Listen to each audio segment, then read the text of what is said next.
Welcome to Chapter 15 on product development, supply chain management, and supply chain management. We begin with an icebreaker. So first imagine this. Instead of sitting in a class together, think of our course as a map. Okay, just as a map. Place yourself on that map based on where you grew up. Some of you might be closer to the center, others far away. Okay, center being our college. Why this exercise? Because that's exactly how supply chains work. They are about connecting different points, often spread far apart. And not just connecting different points, but connecting them in the most efficient way possible. So keep that image in mind as we go through this chapter. Also, for a second, pause and think of a product you use today, like a phone, sneakers, coffee, whatever it may be. How many places around the world do you think its parts came from? Just write down your guess, just for fun.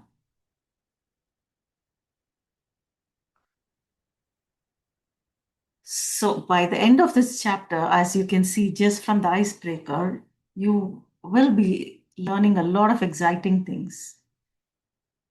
You would recognize the challenges small businesses face as they grow, explain how innovation drives growth, understand the product lifecycle and new product development process, see how branding, packaging, labeling, and warranties create a total product. Explore strategies for products versus services, understand legal considerations around products, explain the importance of supply chain management. Remember, all these pieces are connected. Growth creates new challenges. Innovation keeps businesses competitive. Product strategy shapes consumer experience, and supply chains deliver it all. So in the next few chapters, we're going to look at to grow or not to grow. That's the dilemma that but many of us have as small business organizations. So growth isn't always the goal for small businesses. Remember that. All of us might think that growth is the goal, but for small businesses, it's not always the goal. Some entrepreneurs may be very happy maintaining the status quo. For others, rapid growth can feel like a double-edged sword. So, I just want you to imagine a small coffee shop that suddenly becomes wildly popular. Orders skyrocket, staff are stretched thin, and customers start complaining about slow service. Instead of success, this growth trap, it feels like a trap actually. It can lead to burnout, cash flow problems, and a damaged reputation, a reputation that has taken so long to build, and it was built painstakingly. So, what is the lesson from this example? Growth must be balanced with sustainability, meaning you should be able to sustain your growth. So, pause and think for a second. Would you rather run a steady small business you control completely or aim for rapid growth with higher risks, like what I explained. Why? Would you go for rapid growth, or would you go for something that's balanced and, um, you know, so what is it that you would go for? Think about it. I mean, each person is different. You'll say, okay, I will go for a rapid growing small business because, and I will handle these risks. I will handle the challenges. So each person is different, and there's no right or wrong answer as long as you're able to handle the risks and you're able to plan without getting trapped in the growth trap. You should know how to come out of it. So, innovation, how do you do that? So, the answer to that is innovation. So, innovation is a answer to coming out of that trap. It's a path to growth. Innovation is often like, why is it often looked at as a key to business growth? Because it comes with, because it it comes with experience. Best entrepreneurs are able to innovate by building on their own experience. But remember, innovation also comes with risks. So when you innovate, you are innovating based on your experience. But however, it comes with, like I said, risks. But how do you innovate? When I say with experience, how do you innovate? You look for overlooked opportunities, and how do you work on the risks? By validating the demand first. Okay, so while you may come up with, and you may say, oh, there was this opportunity that others didn't look at, and I found that loophole, and based on my own experience, I think this is something that I want, and therefore I think everybody will want. But without doing any validation, customer validation, without doing any research, and without validating the demand, if you just go and offer this product based on your own experience, innovate, maybe come up with something fantastic, innovate, and based on your own experience, but then you realize there's not much of demand, that can be disastrous. So what is advised is that while you're innovating based on your own experience, looking for overlooked opportunities, always validate for demand. For example, Airbnb, they began by renting out air mattresses in the founder's apartment. We all know that. So they rented out an air mattresses, and the founders during a big conference. And that's how they started. They said, okay, there's a huge conference. Maybe people can't find reasonable accommodation at reasonable rates, can just um, rent our air mattresses. Now, based on this, rent out air mattresses, and then based on this success, they thought, this is good. This is like an overlooked opportunity, and this small innovation using overlooked spaces in houses can really create a whole new hospitality market. So this was an innovation. The lesson is that the most successful innovations add perceived value to customers' lives. Okay, they solve problems in ways people didn't even know they wanted. But then it's not just solving; you also have to make sure that what you have um, found is something that everybody wants. So you have to validate it. So if you want your competitive advantage, that is something that you found that nobody else has found. So you have a competitive advantage that will not last forever. So in order to make sure that competitive advantage is, it keeps you sustain, you keep having it over and over again. It's not gone just one time. That's if you want it to be sustainable, not just your competitive advantage to be sustainable. Um, there is, you need to work on that. So I can give you example for how to make sure your competitive advantage remains sustainable. The most famous example is of Apple. They do this by constantly innovating. Every time they're launching new iPhones, AirPods, Apple Watches, and create they create an ecosystem that keeps customers loyal. So smart businesses, this is what they do. They look ahead at hidden trends. That's not obvious to everybody, but they look at hidden trends like customer preferences shifting. Where is it shifting? It's shifting to plant-based foods or eco-friendly packaging. And they adapt before their sales decline. And that's how they're able to keep their competitive advantage over and over again. So, as you can see in this chart, there is a competitive advantage life cycle. First, when an organization innovates, they develop an advantage. Then they deploy it very successfully.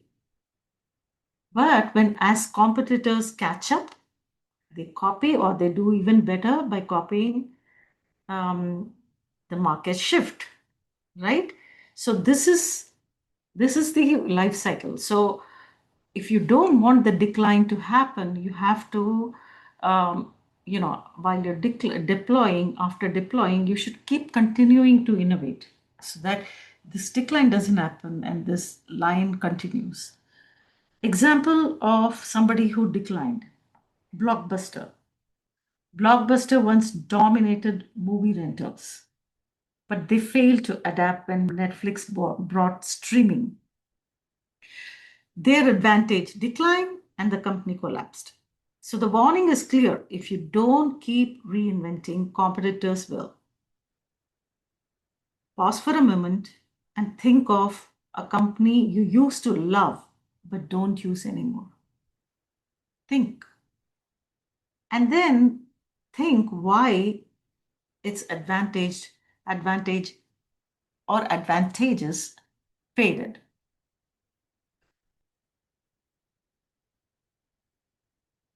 So now time for polling. Which do you think provides a more sustainable competitive advantage?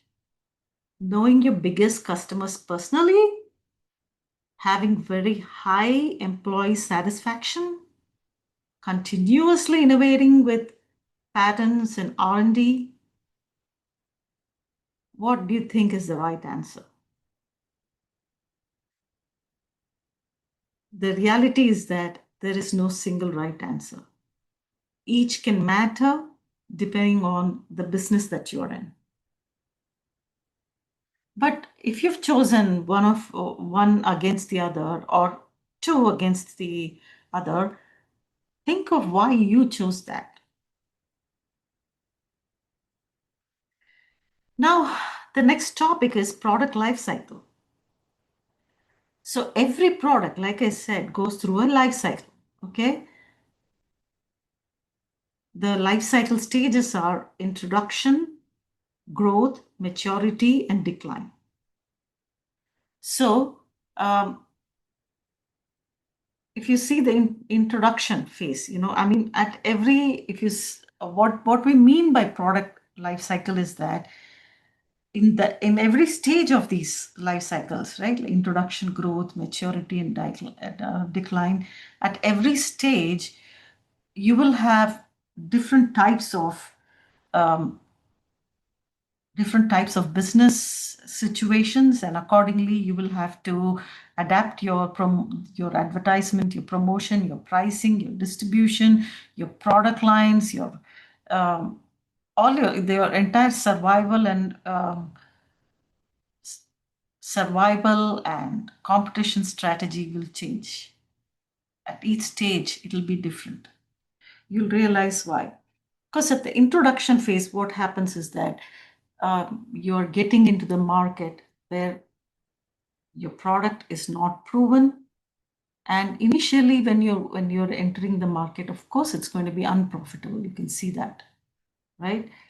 But after a while, when people start adapting your product, you can see rapid adoption and increasing sales. Okay, can you see that? Then, after a while, after you reach a maturity. This is where what happens is that the sales are peaking, very strong profits, but there is intense competition. Now, after this stage, this is a wonderful stage, but after this stage, towards the end of the stage, you start seeing, and then it goes into a decline. Sales will fall, interest in the product shifts elsewhere. So this is how every product goes through this kind of a life cycle. It's just like all of us. We born, we grow, we mature, and then this decline. Products also go through that.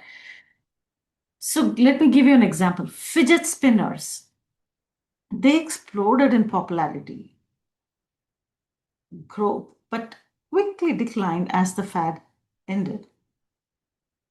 So if you understand the cycle, you can decide when to innovate, when to rebrand, when to discontinue products, because you don't want to, just because you love your product and there is decline, but because you love your product and you keep on pushing it into the market, that's disastrous.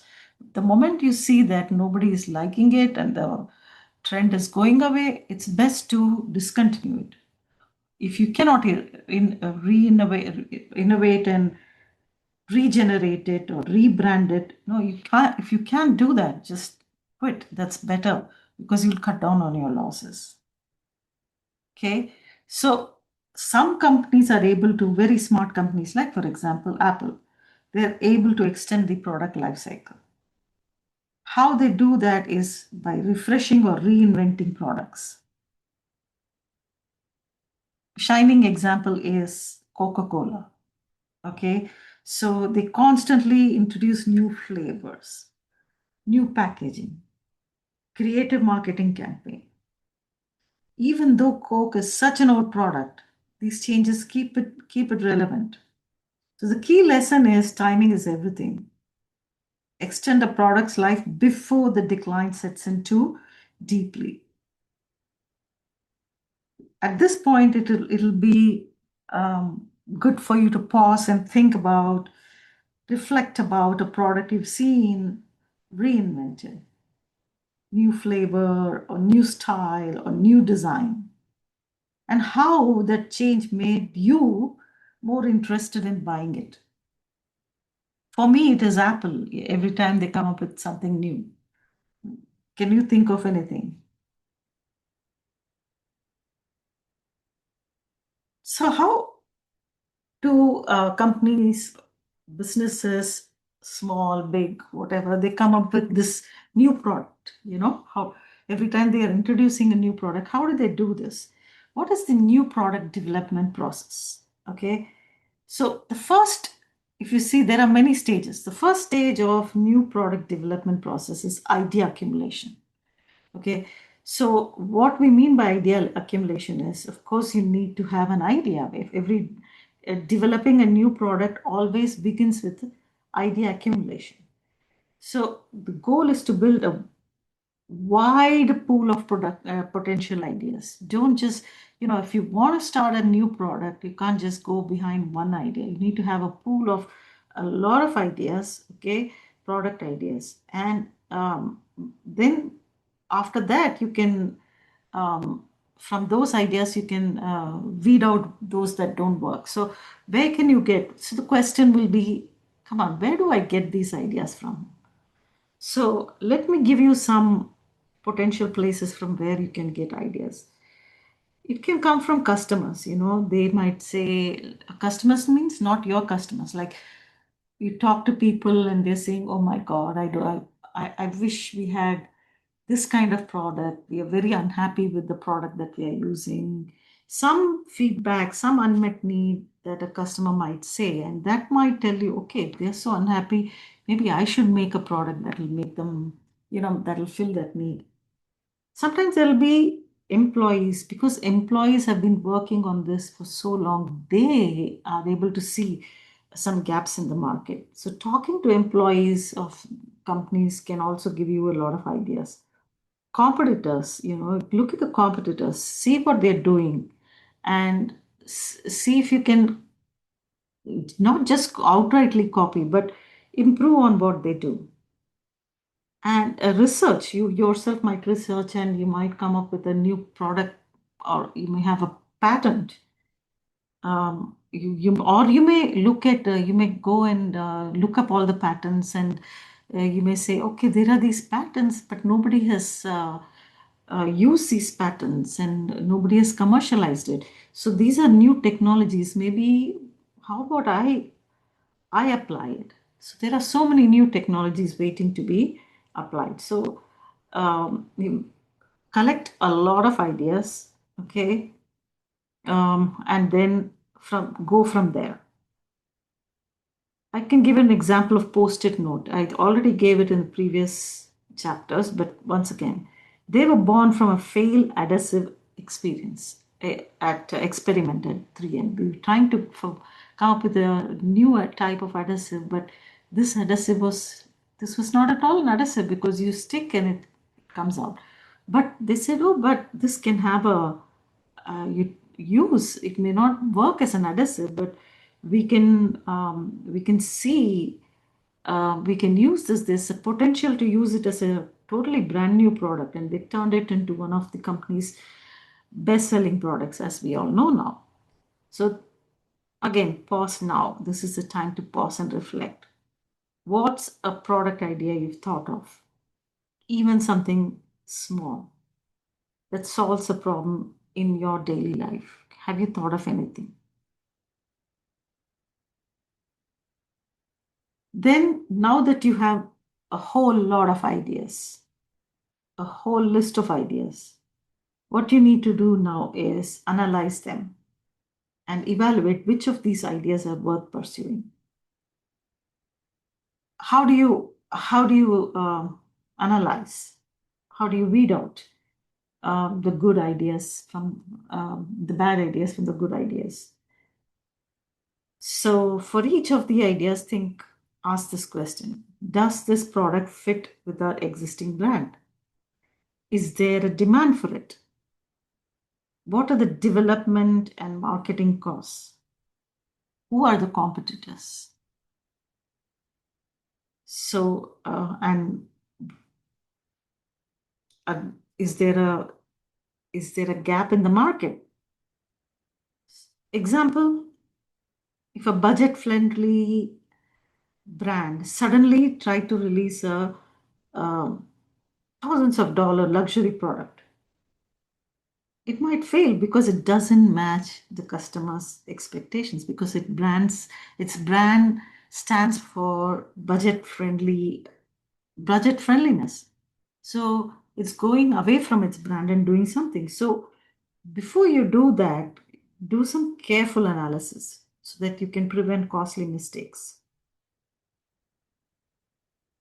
Then next, what you need to do is, the third stage of new product development is developing the product physically. So what you do is you create mock-ups called prototypes, mock-ups of the product. Finalize the design, packaging, branding, and test them. Test these, whatever you have developed, test it in the market with the small groups before you launch them widely. So, for example, even big companies do this. Apple, when they frequently, because we know they frequently release new versions, right? So they first release beta versions of iOS software. When they release beta versions of iOS or software, users can use it and report bugs before the official launch. This is how it fixes problems early and protects its brand reputation before it'll say, okay, this is just a beta version. It's not a final version. And when the beta version um, is launched and all the bugs are fixed, then the final version is final. So Time for knowledge check. Quick question for you. At which stage of the product life cycle are profits usually at their highest? Decline, maturity, growth, or late introduction?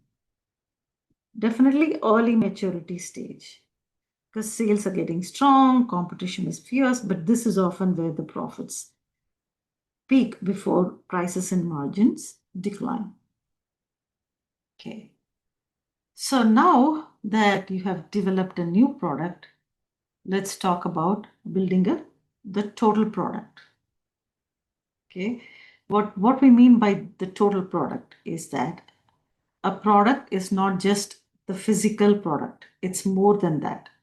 It's the entire experience, including brand, including packaging, labeling, warranties, the whole shebang. For example, Tesla. Tesla isn't just selling electric cars. They're selling innovation. They're selling sustainability, luxury, and even status. So the car, the brand story, the design, the service all make up Tesla's total product. Okay, so what is a brand?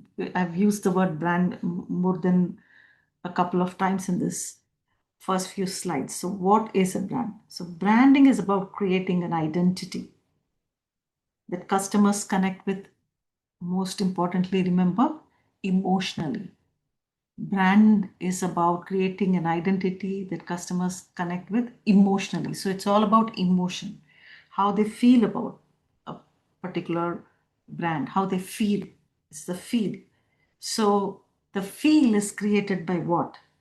Name and logo, design and colors, the experiences people associate with it.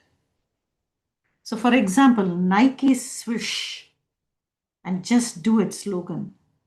What does it evoke in you? What kind of feeling? A feeling of determination, athleticism. Coca Cola's ads, if you see, they often tie Coca Cola to celebrations, happiness. So, it's that feeling. So, a strong brand creates loyalty, making customers choose it even when cheaper options are there. This is a moment to pause and think of a particular brand you're loyal to. Think of it and think why you're loyal to that brand. Is it the logo? Is it the quality? Or is it how it makes you feel? Okay, so now let's go into the more into the components of the brand identity. Brand name. So if you see the brand name, right? What is a brand name? Something you can say. For example, Starbucks. What is a brand image? Images the overall perception customers have. For example, they may say Starbucks means cozy, Starbucks means premium. That may be the image. Or it could be then the third aspect of a brand identity is the brand mark. So that's the symbol or the logo. So the Nike's swish or green mermaid. Think of all these, Nike swishes like instantly recognizable anywhere in the world. And just do it, like I said, it reinforces that particular brand image of empowerment. The next aspect of the total product is the packaging and labeling, because packaging you think is just to protect the product, but it's not. It is definitely to protect the product, very, very important. But it has a lot more value than just protecting the product. It is also about marketing. A good package can grab attention on the shelf. It can communicate value on the eco-friendliness, reinforce the brand's identity, and of course protects the product, basic product, of course. So For example, Amazon, they use frustration-free packaging and packaging that's recyclable, sending a message about convenience and sustainability. Labels are also equally important because label provide information like what are the ingredients, useful instructions, and they also increase visibility. So, for example, if you see a cereal box label, it doesn't just tell you what's inside, it also highlights nutritional information and branding messages. So, packaging and labeling is a very important part of the total product. Okay, brand, packaging, labeling, and then you have the warranties. That is a promise that a product will perform as expected or the company will make it right. Warranties build trust and reduce risk for the customer. Example, Apple Car, Apple Care. So if you see Apple Care, it extends coverage on iPhones and Macs. So this Apple Care is something that they give like an insurance, right? So customers are, it's like, they are willing to pay that extra premium price because they feel secure knowing that they're protected. If something happens, Apple is going to replace their iPhone or replace their Mac. So they feel protected because something goes wrong. Um, there is the trust and it reduces the risk for the customer. So would a strong warranty make you more likely to buy an expensive product? Especially when you're buying an expensive product, you might want a warranty, right? Why or why not? Think of it. Or you might say, no, I don't, but why not? Is it because you think, well, it's an expensive product and I'm confident that it's going to last? I don't know what. Think about it. Or would you feel more comfortable with the car, with a, um, you know, warranty? Now, the next topic is product strategy.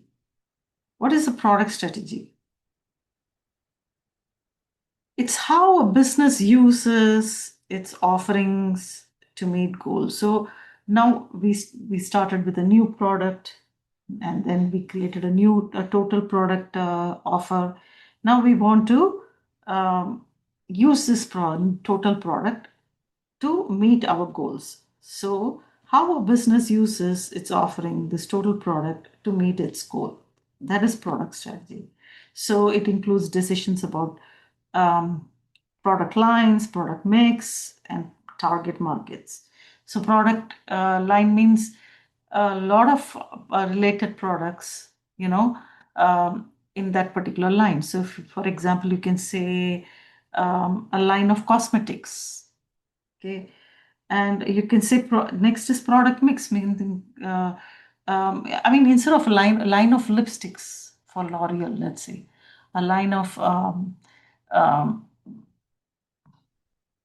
foundation for L'Oreal. So that is one product line. Foundation is a product line. There are different types of foundation, different types of lipsticks in L'Oreal. Product mix is the entire, you can say the makeup is the product mix, and then you can say maybe the soap and like what do we call it, body soap and body cream. That is a different product mix.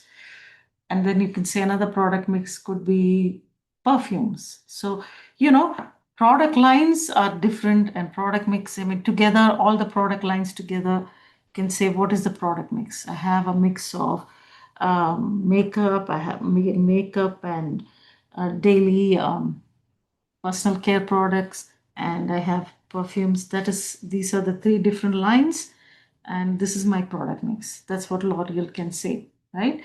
So the product mix consistency, the similarity in the product is, are they similar or are they very dissimilar? Based on that, you will say there is a consistency in the product mix, or no, it's not consistent. So another example is Starbucks. They don't just sell coffee; they offer teas, they offer food, they offer seasonal drinks, merchandise. So there is product line of coffee, a whole product line of tea, a whole product line of food items, a whole product line of seasonal drinks, and also all the product line of merchandise like Starbucks coffee, a cup. You may find a cup, you may have find a mug, you find all kinds of things there, you know. So, and together, all these product lines together becomes a product mix. So, thoughtful product strategy, if you have how to mix it up and which product to introduce in this, it helps the business to stay competitive and serve diverse customer needs because different people will have different coffee needs, you know, like that. Okay, now next is how do you market this? Okay, um, because product market is different from service market. Okay, so marketing goods is very different from marketing services because goods are tangible. You can touch them, you can see them, you can test them. But services are intangible. They are about experiencing and they're about trusting. So if you're buying a product, buying a car, it's a product purchase. But when you want to get your car detailed, it's a service. Okay, so car as a product will require a different marketing approach. Detailing of the car will require a totally different marketing approach. So for services, companies must emphasize reliability, professionalism, and customer experience.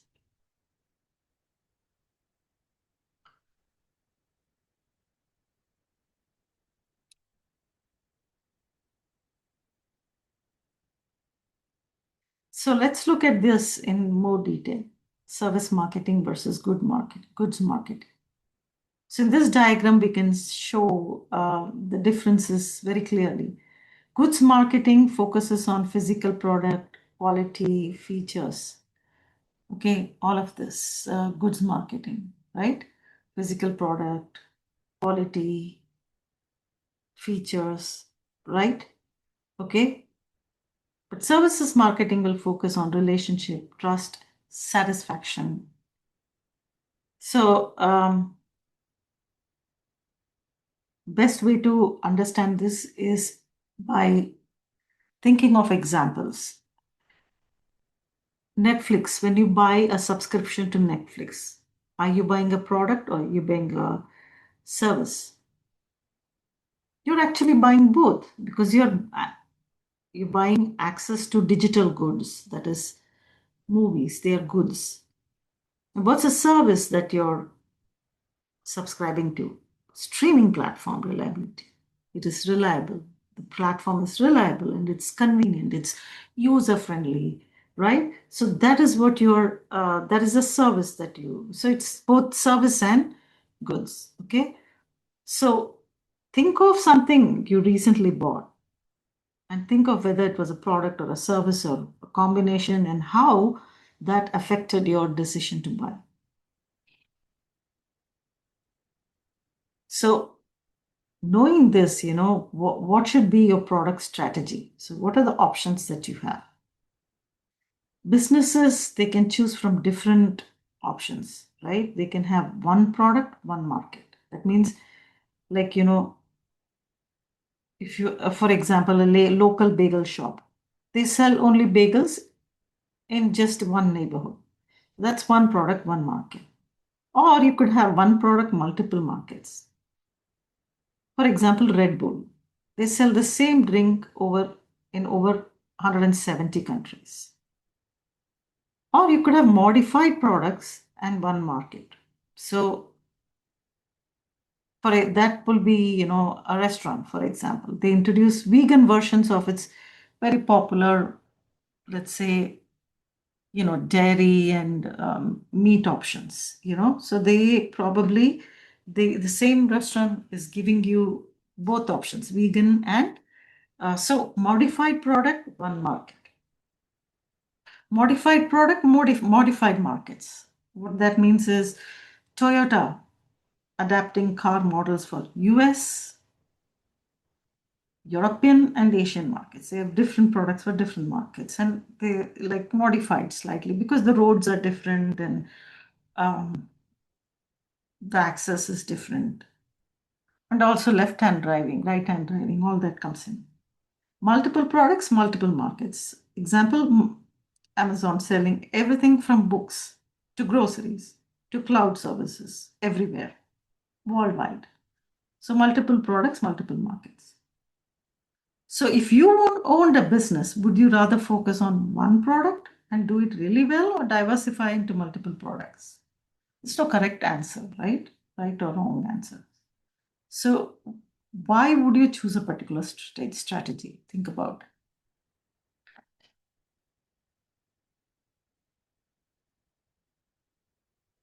Now, while we're talking about products, very important is the legal environment, the consumer protection, especially the consumer protection aspect of the legal environment, because we're talking about products for customers.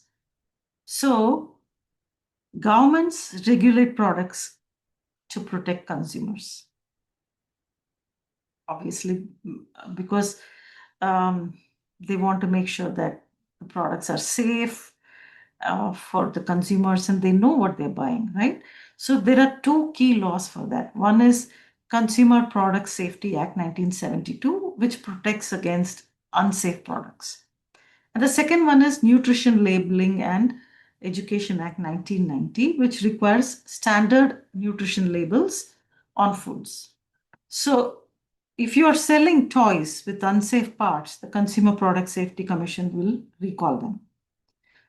For small businesses, compliances with safety and labeling laws is not an option. We can't say we are small, so we can't, we can't do it. No, it's not optional. It's essential. It's mandatory to do it. Otherwise, you will have fines and penalty. You'll have to pay penalty, and probably they will make you take off the product. You will lose the reputation and make a lot of losses. So these laws are there to protect the customers. Then another aspect of legal environment is the intellectual property, that is protecting intellectual property. Just like how, if you have some trademark, patent, copyright, you would want it to be protected, right? Because your brand and your ideas are valuable and you don't want them to be stolen. So protecting them is critical. So what are these trademarks? They're like protected names, logos, slogans, like Nike swoosh, just do it and all that. What are patents? They are inventions, designs. For example, Dyson vacuum patents, they prevent other people cannot copy what Dyson is doing. They prevent copycats because they have a patent on that. Then you have, patents can be utility, design, plant also. Even new variety of living plant also can be protected from patent. Okay, so even a new type of process, right, that can be protected. Okay, then you have, and if somebody copies from you, the lawsuits concerning patent infringement can be very expensive. So people will not think of doing it once you have a patent. So that's one thing that you can do to protect yourself. Then copyrights. So you can create, copyrights for creative work, like if you have written a book or you have a music album or you have a software, you have written a software, so you can have copyrights. Disney holds copyrights on its films and its characters also. So that's something that you can use under Copyright Act of 1976. They're automatically copyrighted, and from the moment they're created. Then you have trade dress. It protects distinctive looks or styles that are not covered by patents. For example, Coca-Cola's bottle shape, that's under, that the shape, the look or style is covered by that.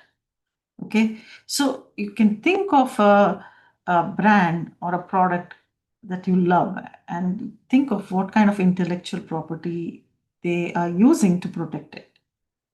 Okay. And time for knowledge check. The question is, a creator's exclusive rights to reproduce, publish, perform, or sell their work is protected by what? Reproduce, publish, perform, or sell comes under copyright.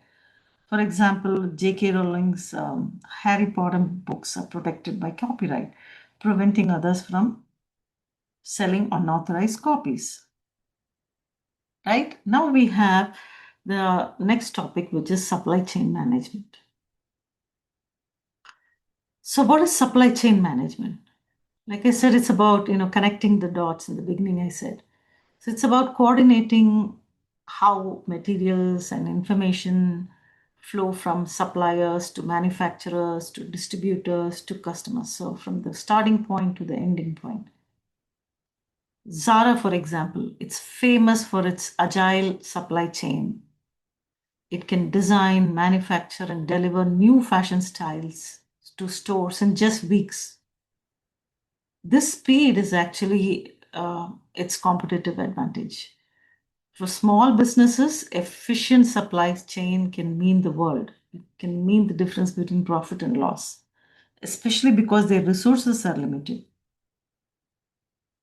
So, there are intermediaries, okay? They help products to move through the supply chain. So, like for example, you have merchant wholesaler, you have agents and brokers. So, who are these merchants, wholesalers? You have they buy goods and then they resell them. And agents and brokers, they just arrange sales without buying themselves. They don't take ownership. So, a local farmer might sell their produce to a wholesaler who will buy it from the local farmer, and then they'll supply it to grocery stores. So without that intermediary, distribution will be very difficult, right? So intermediaries are very important in supply chain. Then you have other channels of distribution, like for example, you have direct channel, indirect channel, and dual distribution. So what's direct channel? Producer then directly sells it to the consumer. For example, a bakery, it sells bread directly in a shop. But indirect channel is where the producer sells it to the wholesaler, and the wholesaler sells it to the retailer, and the retailer sells it to the consumer. Example, Kellogg's cereal, sold in supermarkets. It's manufactured by somebody, sold to the wholesaler, then the retailer, then we buy it. Sometimes you can have both, dual distribution, using more than one channel. Like Nike, they sell directly online and they also use retailers like Foot Locker or so many other retailers, right? So there are so many choices, but each choice balances cost, coverage, and control. So you have to decide whether you want to sell directly to your customers and have more control over your distribution, or through retailers, so that you can have broader coverage. So while one gives you more control, the other one gives you more coverage. Then the next, so like as you can see, there's directly from producer to customer, producer to retailers and customer, producer to wholesaler, retailer, customer, producer, agents, brokers, wholesaler, retailer, multiple layers. You can see that. So, yeah, I mean, whether you want control or you want coverage. So, based on that, and cost is another three C's that you have to keep in mind. Now comes the transportation. Getting products to the customers requires choosing the right transportation mode, of course. It could be airplanes because they are fast, but they are expensive. Trucks, they're flexible and very common. Railroads, cost effective, but you can use them for bulk goods. Pipelines for oil and gas. Waterways for cheapest. They're cheapest when you have to internationally ship goods. Okay, so Amazon Prime uses airplanes, trucks for speed. Oil companies, they rely on pipelines, of course. So each option has a trade-off in cost, of course, speed, reliability. Whether if you go, okay, let me go for the cheapest, but then it'll be slow and don't know if it's reliable, right? All of that also matters. So based on that, you choose, or you can have a mix of all these types. Then how do you store these materials? How do you store these goods? How do you handle them? Storage and material handling is also part of supply chain. Products have to be stored safely and they have to be handled very carefully. So some businesses rely on their own warehouses because they say, okay, we do it on our own and we'll take good care of it. But others, they like to outsource it. They don't want to take that headache on themselves.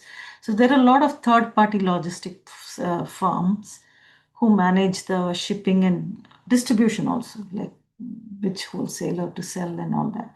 So many small e-commerce businesses, what they do is, they don't have the bandwidth to do the, distribution channel. So they just simply use Amazon's Fulfillment by Amazon program.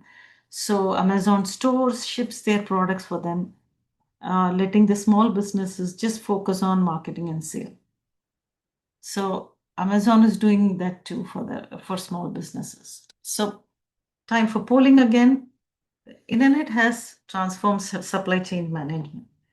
Which of these has had the biggest effect, the biggest impact, in your opinion? Making supply chains more custom driven, making logistics cheaper, improving communication with shared online standards. You can pick one of them and explain in a few sentences what you think matters the most. Okay. Time to do a little bit of self-assessment because we have learned a lot. So before we close the chapter, I want you to reflect on these questions. Do you see yourself wanting to grow a business someday? That's where we started. Do you want to grow it? How comfortable are you with the risk when it comes to innovation? Which part of branding appeals to you most? Logos, packaging, or marketing campaigns? And finally, how would you compare supply chain management to something in your own life, like managing your schedule or budgeting? So let's wrap up chapter 15. We learn how growth creates opportunities but also risks. Innovation and sustainable advantages are essential for survival. We also learned that products move through life cycles and they need reinvention. Branding, packaging, labeling, and warranties, they build the total product. And we also learned that services require a totally different marketing approach than goods. Legal protections like trademark, patents, copyrights, they're all important to safeguard your ideas. And last but not the least, efficient supply chains, including distribution channels, transportation, logistics, because these are the aspects that keep businesses competitive. So the big takeaway is success isn't about making a good product. It's about innovating, it's about protecting it and delivering it to customers in the right way, at the right time, for the right value.